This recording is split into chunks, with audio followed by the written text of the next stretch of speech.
Hello, YouTube. Good morning. Okay, I'm here to talk about Empire, Season 4, Episode 4. Well, this is an interesting episode. Although I'm still waiting for Lucious to get his brain back so we can see. We need somebody to hate. We need the villain. Okay, so it opens up with Cookies telling Lucious prison stories, right? When he was his regular self, they never talked about prison very much. And this scene, I guess it attempts to tell us why he stopped visiting her in prison. Anyway, so she starts telling, he asks her to tell him about what it was like, and she tells him about the fights she got in and how hard it was doing all those years in prison.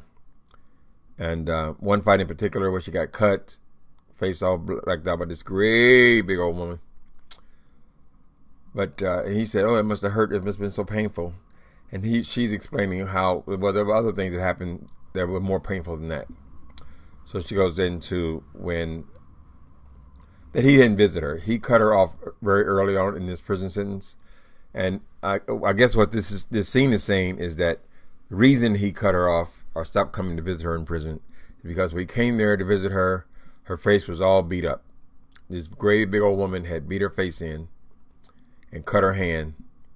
And when he saw her, he felt helpless. There's nothing he could do. It was too much for him to see her being put through that.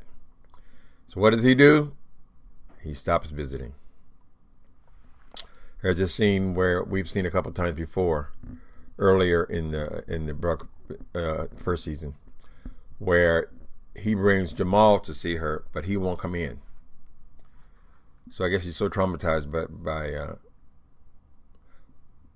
by seeing her in that condition and not knowing what condition she would be in when he did see her. He just sent Jamal in, and he stayed in the waiting room, and that hurt her very deeply. So she's explaining that. He's starting to get a little bit of memory back because he remembers the visit when he took Jamal to see her that last time, or that time. He remembers that. So he's getting pings of memory, but it's a slow process. I wish they can kind of speed that process along a little bit more. Although this Lucious is very, very likable. This new Lucious, this Dwight, he's just boring. It's not much to work with there. Anyway, so Lucious tells her he wants to come back to Empire, see how the whole thing works. He's going to try it again. Before he tried it, it ended up a disaster because he had a panic attack when Shine mentioned some things. This time he goes back and he goes to the front door. So there's big applause. All the Empire employees come down to see him. They're not totally aware that he doesn't recognize them, but the family is feeding him the information. Like they had to tell him who Becky was, that Becky was his secretary who he worked for, and now the head of A&R. And then as the people hug him, somebody is in his ear telling him who they are. So they're not being that open about it. But he came through the front door. Next thing happens is there is a villain, the evil witch, Diane Dubois. So she's getting the rundown now about this. I guess I thought it was her son, but it's not. It's her nephew. Her nephew is reporting that about Lucious's condition. So she's just now becoming aware of his full condition, that he can't remember anything. And she's just tickled pink. She's very happy about that. She tells her son, Angelo, he needs to do something. He needs to get involved, stop sulking. Excuse me. Am I okay? Okay. That's from my dusting. Never dust before you go on the camera. I'm surprised there's not little sparkly things around the screen. That's what usually happens. Anyway. Okay, so she's still planning her revenge. Okay. Warren.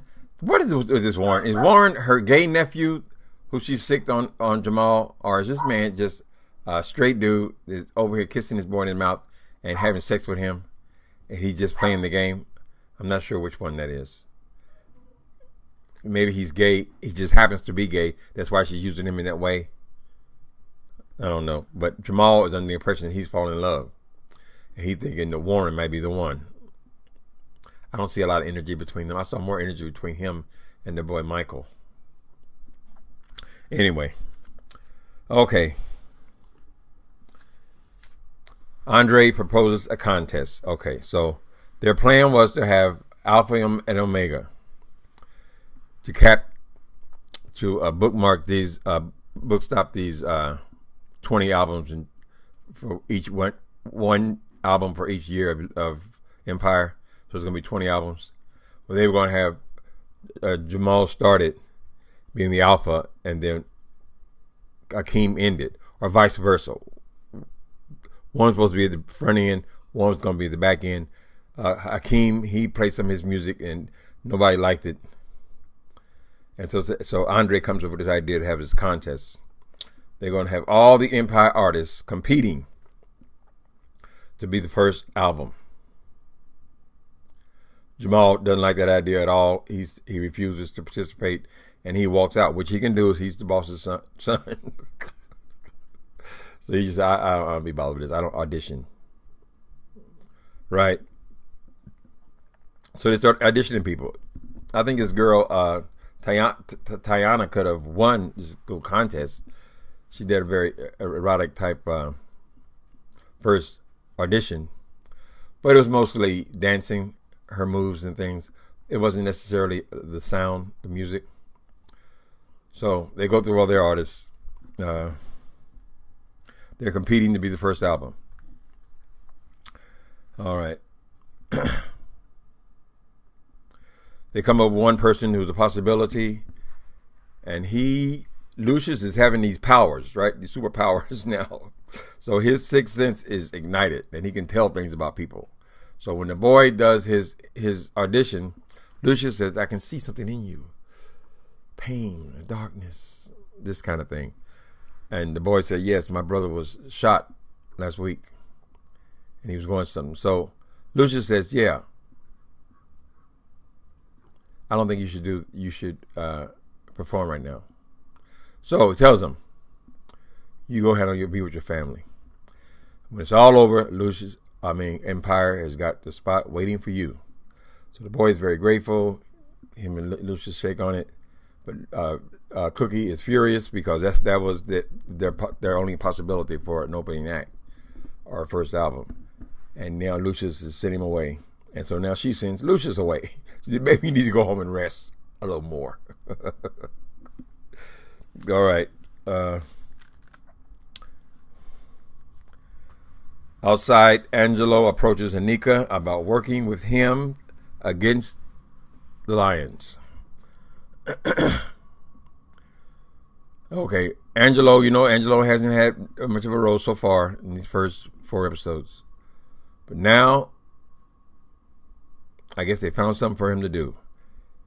He approaches Anika, and they don't show her agreeing or not agreeing just yet, but they will. About getting back at these Lions. Next thing is, okay, so they're all together, and I don't forget whose apartment. Maybe it's at the house, I don't know. The situation where they're all together. Andre, his wife was murdered on the same day as Bella was born. So every time it's Bella's birthday, it's also the anniversary of Rhonda being killed. Andre's having a hard time, right? So it's in a situation where he comes over to wherever they're at, and he sees Anika for the first time. And Anika starts going off on Lucious. When Lucious walks in, I don't know if he's with Andre or not, but they're all in the same room. Anika snaps at Lucious. Lucious apologizes to her because he feels like he's somehow wronged her. She says she's been in jail. That's why you haven't seen me, and you, I guess you should apologize because you're the one put me there and kind of thing. Lucious is in his docile personality, so he's apologizing, whatever. And Andre snaps. He loses it. Actually, he lunges for Anika. He wants to kill her. Well, he started to kill her in the beginning, remember? That's why how the water broke, because she had just killed his wife, and there had been not much to go on after that. So he hasn't had a chance to really get her together. So he's reminded of the fact that his wife died. The rest of the family is not even, they're not even paying attention. They're more aware that it's the baby's birthday. So they pull, Andre totally snaps, lunges for the woman. They stop him, of course. And lost that scene, but let me see. Yeah. Anyway, they're going to pick it up in a minute. We got one more scene, then they're going to get to the fancy party. They have a fancy party in this thing. One of their best, actually. Okay. Andre snaps at Anika. Okay, and then what's her name? Claudia is talking to Cookie. Cookie is conceding that she was wrong. She shouldn't have rushed him back to Empire. She wasn't qualified to do what she thought she could do. And she said she read a book that this girl had given her about bringing the memory back, and she said about some kind of trigger. It's a paragraph she's talking about. Cookie's talking about. So she tells her the story about the lion. Because Cookie says, I think I know what it might be, his trigger or crossroads or whatever. Maybe she said crossroads. It's about this lion, where he got his name from. His mother was crazy. Mother tried to kill him. He ran away and ended up homeless. And we looked up, he slept up under a statue, right? Looked up and the statue was a lion, and that's where he became Lucious Lion. Okay, she tells him that story. Cookie tells Claudia that story. Claudia, she says, I'm gonna tell him, and Claudia says, no, don't do that. Don't do that. It's too soon. Let me tell him. Okay. So then Jamal and Tori are working on the audition. Okay. Next thing is Jamal and Tori Ash are working on this song. He doesn't want to participate in this 20 for 20 thing at all, really. He definitely doesn't not want to audition. But she talks him into doing a song that they had done together. And their plan is they're going to audition this song for 20 for 20. Jamal and Tori. Well, after they do the song, practice it together. It's a beautiful song, but he says there's something missing. Something's not right about it. And I want it to be perfect. I got a straight. This mustache did not film right. My mustache couldn't be that raggedy. Now I got y'all paying attention. Anyway, when they go to do the song, he wants to do it with Warren. He wants to do it with the man. He says the love song, the passion is missing. So when they go to the studio to audition this song, Tori comes in all dolled up. Of course, Cookie don't want. Cookie's always got very nasty to Tori. She talks down to her a lot, calls her a white girl, stuff like that. So she's not all that thrilled when she comes in, but she said, no, listen to the song, Cookie. And so they come in, but then when Jamal shows up, Tori's there first. He says, no, I love you, talking to Tori, but I'm going to do this one without you. And he calls in Warren. So him and Warren do the song together. This love song. No touchy-feely, but it's still one man singing to another man. And surprisingly, everybody likes it. Everybody likes it. They think they might have the alpha song after all. All right, next thing you know, Bella, they have this huge, fabulous party for Bella. The theme is for a prince and a princess. So Bella's the princess, and Prince is the one and only. They do the whole place up in purple. And everybody at the party is dressed like a Prince or a Prince character, or like parts of his group. Everyone's all dolled up. The only, well, there's a couple of bad outfits. Now, I don't know. The stars of the performance are supposed to be Hakeem and Jamal.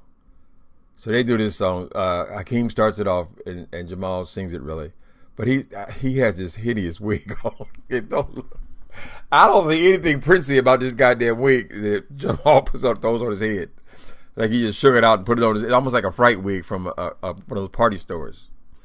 Anyway, I don't remember Prince's hair ever looking like that. Now, I didn't see every performance from Prince. So a lot of these outfits, they don't look familiar to me. But even to me, Hakeem's outfit, I don't remember seeing Prince with these gauntlets with the things on his hands and all this. Didn't look like him. I mean, Cookie and Bella look more like Prince than these two. But anyway, Jamal comes out, and maybe he could do a Prince character because he could look like him if they doll him up right. I mean, damn, I don't know who did that, but they put a lot of money into these outfits because they're very elaborate, particularly Cookie's, where she's got this embroidery suit like thing like Prince used to wear, and all the lace and all this kind of stuff. Well, most of the people in the party are dressed like that, so they put a lot into this thing. But for some reason or other, they decided upon this wig that Jamal was wearing. Maybe he wore that hairstyle at one point. I don't remember it. I remember Prince when I was a teenager. He came out. I was about 19. He came out and he had huge afro, which turns into different kinds of perms. But I don't remember just straight stringy hair like that. So Jamal looks like a fool. He looks like he's in a fright wig. Plus he had all this stuff on. I mean, Prince thing was showing flesh, and this is with a chance to Jamal show off his little body. They kind of built alike, but so I wasn't impressed with that. But he sang the song pretty good. Anyway, so it's a beautiful party. They use all the symbols everywhere. So maybe the symbol didn't work so well for Prince in real life because we always used to call him Prince. But in his death, that symbol will live on forever. So that way he's immortal. Okay, the last thing, while they're having this fabulous party, Angelo shows up with Anika. Anika's in his flowing wedding dress. Okay, Angelo shows up. Now, a lot of these outfits I didn't think were appropriate. It's because I wasn't a strong follower of every performance Prince ever did. Maybe all of these things were actual outfits. I don't know. Angelo shows up with Anika, and she announces that she is filing papers she wants to seek sole custody of Bella. Now, this woman's got to be a goddamn fool. She knows how ruthless these people are. Ain't no way they're going to let her just take Bella and run off into the sunset, particularly after they gave her $25 million to disappear. But that's how she's going to play it. I think her tragic end her end is at hand. That baby's got too many mothers. Okay? And that's where he ended. I tried to get under 15 minutes. Well, we did all right. Okay, people. See you next week.